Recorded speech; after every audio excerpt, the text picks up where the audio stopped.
Hi, brothers and sisters. I just wanted to share with you some encouragement today. My little sister texted me yesterday, and she's actually my half sister, and we didn't really grow up living together. She was my dad's daughter with my stepmom, and I'm about 9 years older than her, but you know, we've gotten closer over the years now that she's older, and we've discussed the dreams I've had. She knows that I have dreams. She's not on my YouTube, so she doesn't know all the details of the dreams I have, and I honestly don't remember all the ones that I've shared with her. It's only been a few, and she hasn't heard of the most recent one I had, so I don't think this happened to her because of what's happening to me. I think God is pouring out His Spirit on all flesh, just like it says in the Bible that He would do in the last days. But she had a dream yesterday, and she texted me as soon as she woke up and was saying, hey, I really wanted to talk to you about this dream I had. I had a dream about the end of the world. So I called her immediately, and this is the first time she's ever had a dream like this. So I called her, and she was really excited to tell me, but at the same time she seemed really nervous because, you know, she's only 17, and it's, you know, it's a lot to deal with for a teenager to, you know, especially when it's the first time it happens. You know, I still wake up very anxious from these dreams sometimes, but I'm going to get into the details. So from what she told me, she was at her grandmother's house, and not our grandmother, but her mom's mother. And she could tell that it was the end of the world, like you just knew. And she said the world was getting sucked away. She didn't really go into detail explaining what that meant exactly. She just said things kept getting sucked away. And she said everything looked really weird, and the sky had been pushed back or down, and she could see heaven above where the sky should be.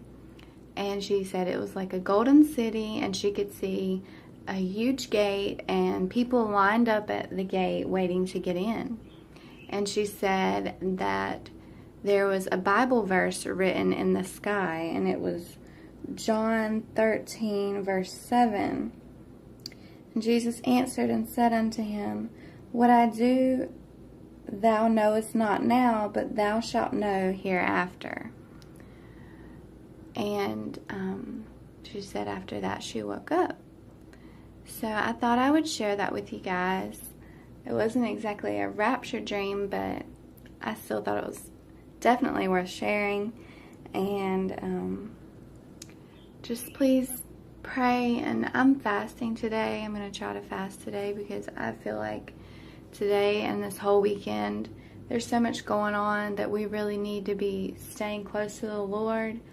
I believe the government is trying to start a race war so they can incite martial law, and it's just really uncertain times we're living in, and I'm just so thankful that I have Jesus during these times, because I can't imagine how anxious and nervous I would be feeling if I didn't have Him to lean on through all of this. You know,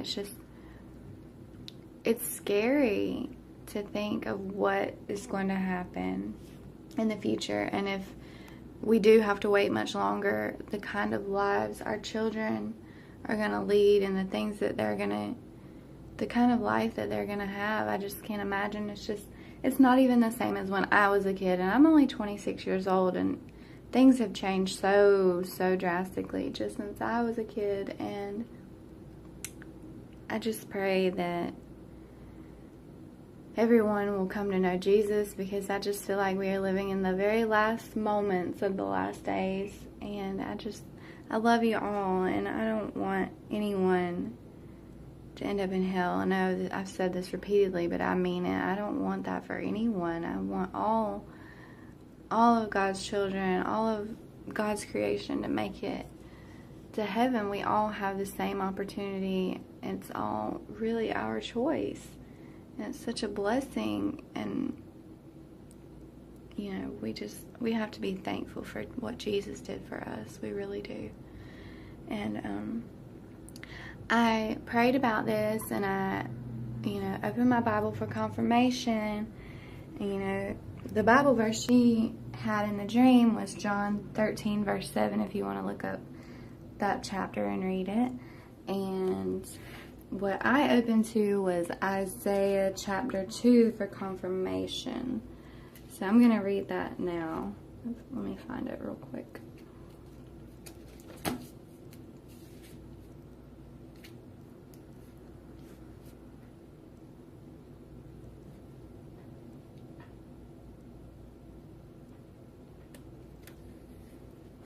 Sorry, it's taking a minute.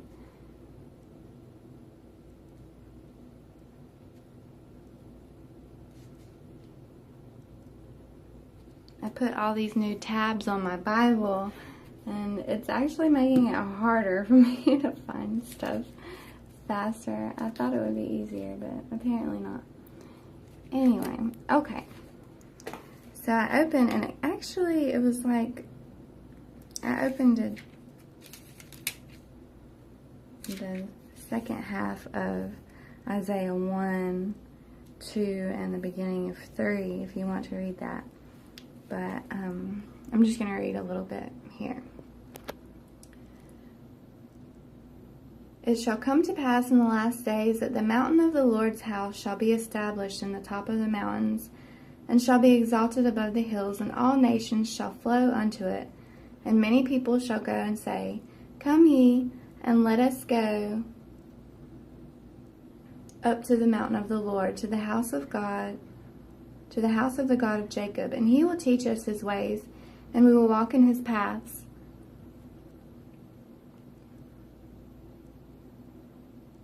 Sorry, I lost my spot. For out of Zion shall go forth the law and the word of the Lord from Jerusalem. And he shall judge among the nations, and shall rebuke many people. And they shall beat their swords into plowshares, and their spears into pruning hooks. Nation shall not lift up sword against nation, neither shall they learn war any more. O house of Jacob, come ye, and let us walk in the light of the Lord.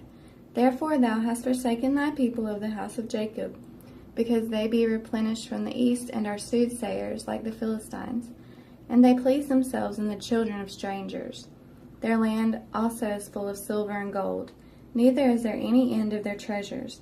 Their land is also full of horses, neither is there any end of their chariots. Their land is also full of idols. They worship the work of their own hands, that which their own fingers have made. And the mean man boweth down, and the great man humble himself, therefore forgive them not. Enter into the rock, and hide thee in the dust, for the fear of the Lord, and for the glory of his majesty. The lofty looks of man shall be humbled, and the haughtiness of men shall be bowed down. And the Lord alone shall be exalted in that day, for the day of the Lord of hosts shall be upon every one that is proud and lofty, and upon every one that is lifted up, and he shall be brought low, and upon all the cedars of Lebanon that are high and lifted up, and upon all the oaks of Bashan, and upon all the high mountains, and upon all the hills that are lifted up, and upon every high tower, and upon every fenced wall, and upon all the ships of Tarshish, and upon all pleasant pictures. And the loftiness of men shall be bowed down, and the haughtiness of men shall be made low. And the Lord alone shall be exalted in that day.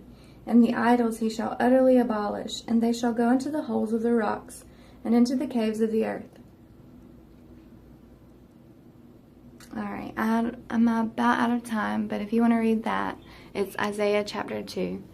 I love you all, and please just pray today. Today is the day of rage protest, today and tomorrow, I believe, in 37 cities across America. So just pray for everyone involved in that. Please don't participate. Just pray for everyone involved, and pray for our country. We need it now more than ever. I love you so much. Just be blessed and stay safe and stay close to the Lord. Love you all. Talk to you later. Bye.